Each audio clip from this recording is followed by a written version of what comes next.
Hey, welcome, folks. This is Grandison Shine, Chief Marketing Officer here at Direct Business Marketing, and I have online with me today Mr. Dustin Fickbaum, who is the COO of Direct Business Marketing, and Mr. Andrew Hoagland right down there with the red shirt on. Hey, wave to everybody. So today we're going to continue our conversation on how to organize your marketing campaign for 2016. And today we're talking about store. In our marketing process, we have generate, capture, store, and nurture. Today we're going to talk about the store portion of that. So on Tuesday, we spoke about the lead generating items. Yesterday, which was Wednesday, we spoke about the capture source, which should be your website landing page or any other capture source you have. That could also be a telephone or some other system. And today we're talking about storing. So welcome, everybody, to the line. And guys, you ready to get started? Have our conversation? Let's do it. All right. So again, in our marketing process, generate, capture, store, nurture. We're talking about storage. So one of the things that we're going to talk about today is more, we talk about sources, we talk about more of the technological system. And so, Drew, give us an idea. Well, actually, let me ask you this. Sometimes we have clients that say, hey, we have a contact list, and it's in our Outlook, and we have it on the spreadsheet. Is that what we're talking about here or what? Definitely not. I know we use the term store, meaning store the leads, store the list, store the clients. But you know what we're really talking about is more of a CRM system, client relationship management system, where you can not only store your contacts but also reach out to them. Where the system can email them, can maybe send text messages to them, can automate some tasks for you. So not just storing them, technically if you had a bunch of index cards in a filing cabinet, you're storing them, but that's not what we're talking about. Right. We're talking about a system where you can store, because the fourth part that we're going to talk about tomorrow is nurture. If you're not storing them in a place where you can then nurture them, then it's not going to work. Right. So Outlook contact list doesn't count. But what are some of the downfalls of an Outlook contact list? Can you email everybody? The biggest one is that you can't automate anything. So with Gmail or Outlook contact list, or even your address book on your iPhone or what have you, you can't send one email to each contact. There are some scripts that allow you to do that, but they're not easy to implement. And not only can't you email them one at a time, but it's more difficult to segment them, to say, okay, show me all the people who fit into this criteria, who are, in California, or who are in Arizona, or have bought a product from me, or attended a webinar, or done any of those things. It's more difficult to segment your list. Right. Okay. So in that case, when we talk about CRM, you said it stands for Customer Relationship Management Tool. Is this a tool that is for any business, or just some businesses too small for a CRM? What's your opinion? No, we hear that a lot. Like, especially in small businesses, it's not something that they think about. So they might not have, they feel like a CRM tool is more of an enterprise level solution, but not anymore. I mean, there's tools that are very inexpensive, $200 a month, and even free tools that exist that can be CRMs for you, that can help you segment your list and automate tasks and reach out to them and send emails to them or text messages to them, so that you stay in contact with them. Okay. So a lot of times you hear even someone's online right now asking about Infusionsoft. If it's not in their budget, what's a good solution? Infusionsoft can be a little bit Confusionsoft, as they call it sometimes too, but it can be also kind of expensive. It's a good solution. Yeah. Confusionsoft, as some people call it that, for sure. A good solution is a solution called SharpSpring. It's inexpensive. It doesn't charge per, one of the downfalls of Infusionsoft is that every user you bring on as you grow your business, it's, $40, $50 a month, additional costs. The one that we use and like is SharpSpring. They don't charge per user. It's not a per user seat. It's more of a per, what kind of resources are you going to use? So, how many contacts and how many emails are you going to send out? And, if that's something you want to get into and you're listening to this, definitely reach out to us send me a message because we can get you a good deal. We have the hookups there for that one. But other tools that exist even outside of a paid tool like SharpSpring would be MailChimp. MailChimp is an inexpensive tool to allow you to, segment your list and grow your list and email your list. Okay. So if you had to think about some of the top things to consider to look for when you have a CRM, what should they consider? What questions should they be asking themselves or looking for? Features, benefits? Well, I think the number one feature is being able to segment your list so that you can have different lists, whether, every CRM calls them different, has different terms, whether you're tagging them or making different lists or making different groups or however that CRM wants to call it. But you need to be able to segment your list. You need to be able to say, show me just my clients. Show me all the people who are in Arizona. Show me the people who, fit this criteria. I mean, that's imperative. Okay. What other features? I'm sorry. What are you saying, Dustin?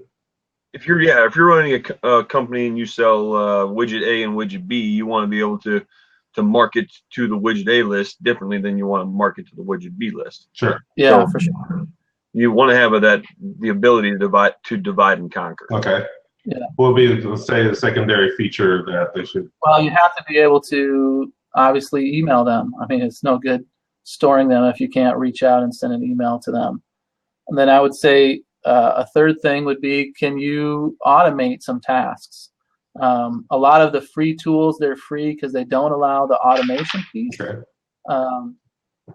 So if you're really on a tight budget, you might have to continually doing some manual nurturing, but it's a lot of times it's worth it to pay a couple $100 a month so that you can have those tasks automated. Specifically, like the reason why I like SharpSpring is not only can you automate tasks, but you can automate tasks based upon what the user is doing. So if they come back to your website or they click on an email or whatever those triggers happen to be, you can then automate something else to happen. And sometimes feels like like the NSA, because you can make it so, hey, they filled out the form, they became a lead. If they ever come back to your website, then send them another email. Sure. So they'll look in their email box, hey, I was just on that website today. How did they know? Well, because we're stalking you. Yeah. SharpSpring does. Right. Yeah. And just to elaborate on that, when we talk about automate, we talk about that's one of the ways that we automate, that we can automate is with SharpSpring is if you come to a page about our home profit calculator, we can, once you visit the page, we know you're there, we can automatically send you an email regarding the home profit calculator. Sure. If you come to a page about one of our different products, we can send you an email regarding that product. But you can also automate by scheduling emails 7 days after a sale, or 2 days after a promotional email goes out, you can send another email, a reminder email. So, Drew, are there other ways that we deal with automation besides somebody lands on a page or somebody schedules a time to send an email? Those are the two major that I can think of off the top of my head. Yeah. They do something that triggers an action, or it's, I guess you'd say, date related, whether it's a few days after something happens or on a specific date, on the especially if you're if your business revolves around specific days of the year, like if your business revolves around Christmas holiday or tax season, for example, if you're a CPA, then specific days of the year are going to matter. Obviously, like April 15th is tax day. Sure. You might want to have a campaign that's, sending emails, hey, you got 2 months left, you got 1 month left, it's happening now, reminders, that sort of thing. Okay. But automation is good. And then I would say the fourth thing that I would look for is integration. Very few businesses are only going to have, one thing happening, using one platform. You might need to use Eventbrite because you're doing an event. You might need to use, want to send some text messages, so you're using a, Twilio or some other text messaging tool. You want to integrate it with your website so leads automatically go in from your website. You want to look at how does this CRM integrate with other existing tools out there. Okay. All right. So, and you said trigger an action, and that sounds like kind of an automated thing. So are you saying that once they, for instance, click on the link, then something happens automatically? Is that what you're talking about? Yeah, it happens on whether you send them an email or a text message automatically, or trigger something to happen internally. Prompt your sales rep to reach out to them because they completed XYZ on your website. Yeah, that's a good point. A good CRM will also remind the people within your business of things that need to be done. That's a good point, Drew. Okay. So both internal and external, you're saying that they can track what the client is doing on the website, but at the same time, it may trigger something internally that goes to the rep to, hey, here's a reminder to text this person or email this person or call this person. So it goes both ways. Yeah. Not just reaching out to the client, but reaching out to the sales rep or you personally, if you're a one-person business, to remind you of things. But, you actually mentioned another thing that came to my mind. Another important factor is being able to record data or notes on that specific client. When's their birthday or their spouse's name, or, what the last phone conversation you had with them, what did you guys talk about? What was said? Sure. I mean, there's no way you're going to remember everything. Right. Okay. Dustin, you were talking about you mentioned how a client can click something from one website. So would a good CRM be able to just monitor one website, or can it monitor several different websites at one time, so you can see what people are doing on all your different sites and landing pages that you have? Yeah, obviously a good CRM is going to be able to integrate, as Drew said earlier, to integrate with multiple places. If your CRM is capturing leads and then automating tasks to communicate with those leads, then you want a CRM that can integrate with the multiple places you're getting leads. Certainly with any CRM, you can manually put in leads. You can import a list from a spreadsheet, but if you have multiple places you're capturing leads from, you want a CRM that can speak with and communicate with those multiple sources. Sure. And that goes back to the capture stage we talked about yesterday. And also provide web statistics and analysis data for each site also, right? It's like traffic that's going to this particular site, traffic that's going to this site over here. Well, that actually very few CRMs out there do that.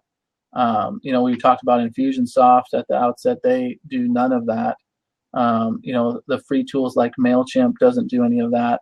That's one of the reasons, because business is so interlinked with online communication, whether that's through landing pages or your main website or your pay-per-click marketing or what have you.